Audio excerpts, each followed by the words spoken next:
PLN di masa itu melakukan inefisiensi tak tanggung-tanggung hingga 37 triliun rupiah. Apa yang menyebabkan Dahlan mengambil langkah itu? Nah, sudah bersama kita sekarang mantan Dirut PLN yang sekarang juga menjadi Menteri Negara BUMN, yaitu Bapak Dahlan Iskan. Dan selain itu di Wisma Nusantara pun sudah ada Bang Effendi Simbolon, ya, Ketua Panja Listrik ini dari Komisi 7 DPR RI. Selamat sore Pak Dahlan, selamat sore Pak. Ini nampaknya hubungan Anda pekan terakhir ini dengan DPR agak sedikit tegang, Pak. Sebetulnya ada apa ini? Saya nggak merasakan tuh. Jadi Anda merasa santai saja sebetulnya, ya? Iya, nggak merasakan. Ya. Biasa aja.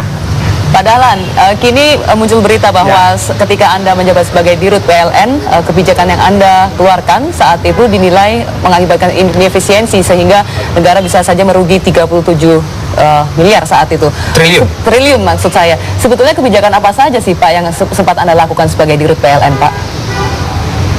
Saya kira itu bukan kebijakan saya, dan saya kira lebih dari itulah. Saya sudah sering mengatakan 37 triliun itu terlalu kecil. Ya. Pak Dahlan, bisa biar clear, biar lebih jelas duduk perkaranya. Sesungguhnya apa yang berkembang selama ini ketika Anda menjadi Dirut PLN, negara potensi kerugian ini 37 triliun rupiah. Waktu itu apa sih Pak yang langkah Anda ambil? Bisa Anda jelaskan dulu Pak. Sehingga negara itu dirugikan 37 triliun rupiah Pak. Bahkan Anda mengatakan itu lebih harusnya. Boleh diceritakan dulu Pak? Saya kira yang menemukan pertama bukan BPK.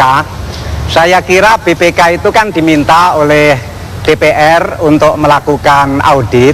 Itu kan karena saya waktu itu di Komisi 7, Pak Effendi Simbolon di situ ada, bahwa saya mengungkapkan waktu itu di PLN ini terjadi inefisiensi begitu besar, triliunan rupiah, penyebabnya ini. Semua Komisi 7 saya kira tahu itu, dan semua Komisi 7 waktu itu juga rame ikut mempersoalkan itu. Tetapi jadi sayalah yang waktu itu mengemukakan di Komisi 7.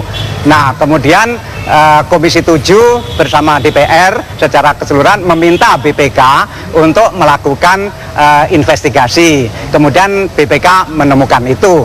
Jadi bukan ini BPK menemukan begitu, tetapi saya yang pertama mengungkapkan itu di Komisi 7. Nah, jadi lebih menarik lagi Pak, ketika yang Anda pimpin Pak, ada inefisiensi 37 triliun. Kok bisa-bisanya Anda diamkan Pak, rugi 37 triliun gitu Pak? Ya, inefisiensi itu kan terjadi juga sebelumnya.